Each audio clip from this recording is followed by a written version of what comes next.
Welcome, and thank you for joining us for another one of Mike and Billy's Whiskey Reviews. By now, you should know. Definitely Mike. Yeah, I'm Mike, and this is Billy. You guys know this. And today, we are going to bring you the Aberlour Abena.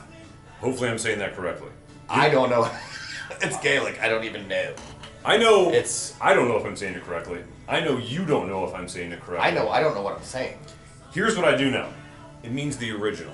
Here's what I know, because I might have cheated before Mike got here. It's delicious. Aberlour Abena batch 5861.1% ABV. I believe that is a cask strength whiskey based on the ABV and the fact that it says it right here on the tube. I'm not a big fan of the whack. This is like Maker's Mark-y to me. I'm not a huge fan of the. Oh, let's dip it in some fucking wine. Like. I agree, it's like Maker's Mark. What are you doing? Maybe Maker's Mark stole from Aberlour. Gimmicky? Oh, I don't know. Aberlour has been a distillery since 1879. Someone look it up. Please, thank you. So in that scenario, I would say that Maker's Mark probably ripped them off. But here in America, it does come off very similar. Well, and it's almost the same color almost. It's a little darker because of the darker sherried cask. We didn't talk about that yet. And it's kind of shaped like a bourbon bottle. It is. It ripped with a much larger neck, but to me, shorter and larger diameter, I should say. To me, there are two distilleries that I feel like, oh, that's like looks like a bourbon bottle. One's Highland Park, of course, and then the other one is Aberlour. Aberlour. Anyway, Aberlour Speyside Distillery, known for sherry matured whiskeys. This is sherry butts. A non-age statement from them, and they make a 12-year-old. They make 15, a 16 double wood. They make an 18 that I had. Double wood. Yeah, I think it's we should get kind of finishing. We should get that. We'll check it out. We'll bring you more Aberlours. I like the distillery. I'm a huge fan, and I've only tasted it. Yeah, this is your first Aberlour. Literally. This is his first Aberlour. This is actually my first Abena in a long time. I had the batch 44 and 46, I believe. And they were really nice whiskeys. I've heard that these have kind of tailed off lately, but we're about to find out. I will say this. I'm sorry that we didn't open this on screen, but I tattooed an MP from the Army earlier today, and he saw my Scotch collection on the safe back here, and he said, do you have anything interesting I could try? And I said, I have this brand new Scotch that I've never tried, and I would like for you to be the first one to try it. So that's why we didn't unwax, as it were. Just, because I know you guys bust our balls about half-empty bottles all the time. So, one person busted my balls. And it really wasn't busting balls, it was... I bust his balls a lot. Questioning. Anyway, so where are we at? Batch 58, 61.1%, Speyside Distillery, sherry matured whiskey, cask strength. Wow. Is there anything more to say? Let's just get into this. There's virtually, I'm not seeing any legs. Oh, there we go. There, a little bit. Very slow, very thin. Only one little piece. What would you say the color is here? Amber push. Yeah, it's got a kind of caramel color, I would say. You need a piece of paper? No, I already have one. I'll put it up for the people. Caramel color. Just got a little swirl. Immediately sweet. That's sherry. Oh, that is sherry. She got the way to move me, cherry. This isn't like this super intense smell like, say, a Glendronach 18. Dude. But it's nice. It's more subdued than previous versions, if I remember the previous versions correctly. Now, I will say... We have done a lot of reviews. The last time I had one of these too, Billy, was a long time ago. It's been a year and a half, 2 years since I've had this. So my palate, even though I've drank Scotch whiskey, single malt Scotch whiskey for 10 plus years, yeah. I used to hate Brussels sprouts. Now I love them. Well, anyway, enough about our individual Brussels palates. sprouts. What are you getting on the nose? I'm getting just like the very first thing that just smacks me in the head is this sweetness. I can't put a finger on it. I don't know if it's like a dark cherry that's maybe a little overripe. Definitely could be some cherries in there. I feel like there's a little like cinnamon brown sugary kind of thing. Cinnamon raisin. There's a teeny little bit of oakiness to me. Oh, the raisin. Oh. Cinnamon raisin with... That's not a golden raisin. No, dark cinnamon raisin with some ginger on it, maybe. Ooh. But I tell you what, for 61, There's a spiciness there. There's a spiciness there. for being such a high ABV, like don't be scared of this whiskey. It isn't. I'm afraid it's going to be different when I put it in my mouth, is what I'm saying. But it's not super aggressive on the nose. No, like you think not it at would all. Very soft, very mild, very grandmotherly. Like, I would get babysit by this. Like, this could babysit me when I was a kid. I know when I first walked in here and I knew Billy had this bottle for us today, and we had a little sip before we started just to kind of get our bearings. And you look at that big number, 61.1% ABV. It's 122 point. We poured them a little proof. shallow today. 122.2 proof, if math is not failing me, which it might be. It has before. For that high ABV, at first I was kind of, hesitant. I was nervous. Yeah, as I put my nose in the glass. But it's a nice nose. It's not terrible at all. Sweet, fruity, typical It's sherry gorgeous. notes. It's full. It's bouquet-ish. There's a little bit of herbal thing kind of. And the more you let it kind of open up in your glass, the more we've been rambling on for 5-6 minutes since we've poured it. It continues to open up and it continues to get fruitier. For sure. Fruitier? Would you say is what? I absolutely enjoy this. But it's like a summertime fruit. It's not like a maybe apple is what I'm trying to say. There are some orchard fruit characteristics, not like I'm going an in. orange or anything. Go ahead. I'm going in America and everywhere else.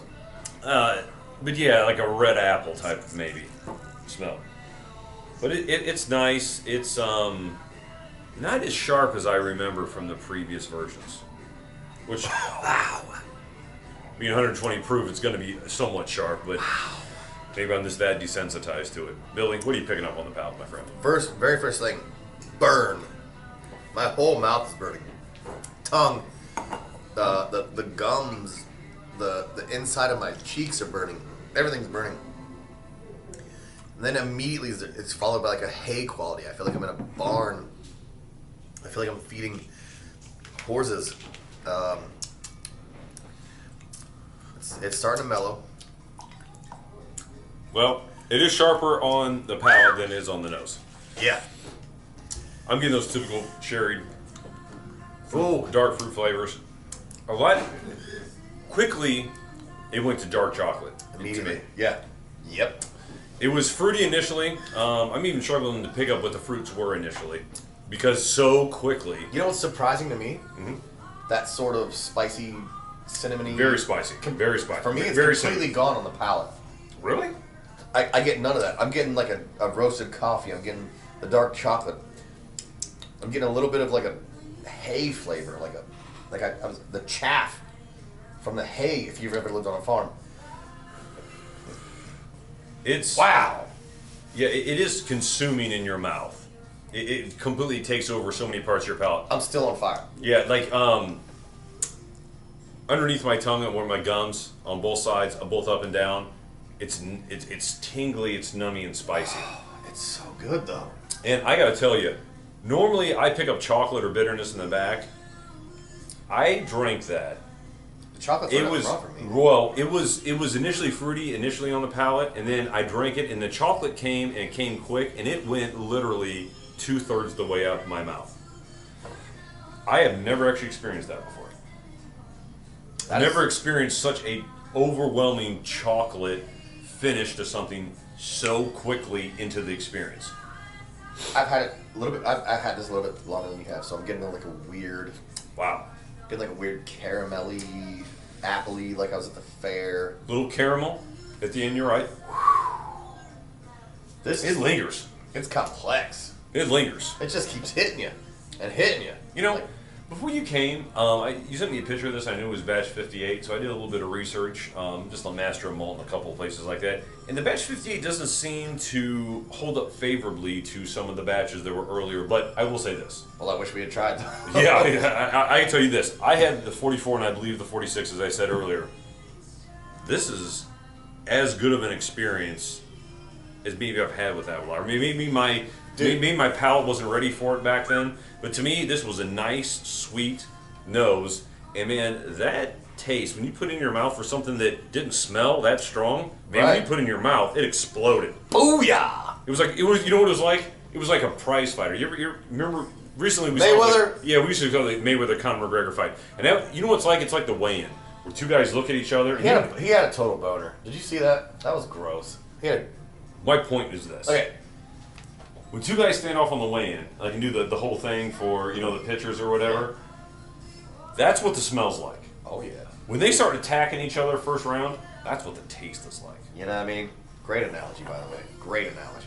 This is why we do this, because he's got something going on, I got something going on. It's ridiculous. Well, the thing is, y'all are fortunate. The thing is the explosion of flavor on my tongue was unexpected based on the nose. So we're in Q3. Mm-hmm. Columbus, Ohio. How much does it cost? 2017. $96 with tax. Big whoop.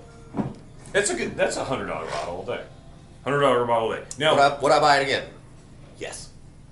Yes. Yeah, I'm thinking I need one of these bottles in my bar. Take this one. Just kidding. Send him one, you dickheads. Anyway. Okay, so here's the thing. We added a little bit of water. I don't know if you noticed in the interim. So, Billy, on the nose, has water changed anything for you at all? I'm getting the exact same notes as before, but just a wee bit softened. I didn't add a lot of water. No, just a cap full. I'm not even a cap full. I filled the cap up about halfway and then just dabbed to both of us. No, it's absolutely gorgeous. The nose is just... It didn't change it a lot, you're right. And I'm not picking up anything new. I don't know why we don't have cigars. Oh, I do know why we don't have cigars. Because we're in my tattoo shop. Not sanitary. Not great. Okay, so I will say this.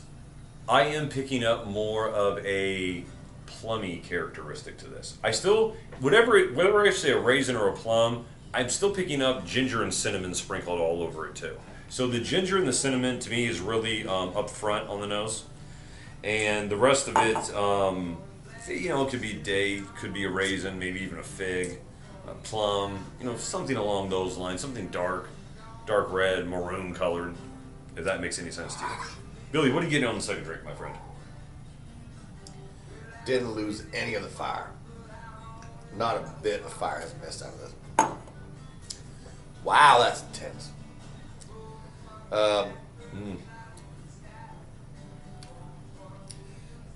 If I'm being honest, I don't know if it's because the first drink hit me so hard, or if this guy is like... I feel like the water took away quite a bit of the flavors I was feeling before. And maybe that's just me, you know.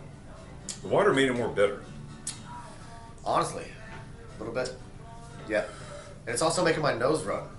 You know what? It's the same thing as... It's the same thing as... Apologies.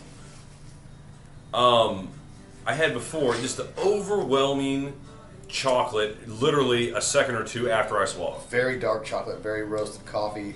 Roasted coffee too, I get that more now. You said that initially, you were right about that. Very espresso bean. That's about it for me. I think the water changed it a lot. And it's making my nose run because it's such a high ABV. I think the water, what it did was, it focused more on the bitter notes and it eliminated some of the fruitiness of it, in my opinion. I gotta be honest, I enjoyed it better before the water. I gotta be honest. So if you have stones, put stones in it.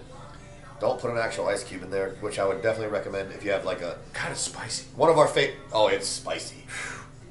One of our favorite... I'm getting a little bit of white pepper. One of our favorite... As you know, everybody knows, our favorite is Lagavulin. What's our favorite? Lagavulin. Lagavulin, I'll say this. We've said that before. Lagavulin's my first love. At this point in my whiskey journey... Yeah? I would have to say my favorite distillery is Highland Park. But this is a conversation for another day. Absolutely. This is a conversation for another day. This is a whole video besides this. But do not... Sometimes I throw ice in my whiskey. That's a real thing. Like one singular ice cube. This would be a rocks. Just throw a rock in there. Don't throw an ice cube in there. Don't water it down. I don't like the watered down thing we got going on right now. I don't like it. I do. Ooh, and that's usually the opposite for me. You know what I think it did? I think this is a non-age statement whiskey. And it's got my nose... I'm so sorry, guys. I should have mentioned this earlier. This is a NAS whiskey, non-age statement. By design, it's always been a no-age statement whiskey. So it's got to be very young whiskey. I feel that the water unmasked its youth. Yeah. Well put. Well, very well put. I feel that even though it's a cask strength, just like some of our last couple of videos, even though it's a cask strength whiskey, I feel that it is best nosed and tasted at cask strength.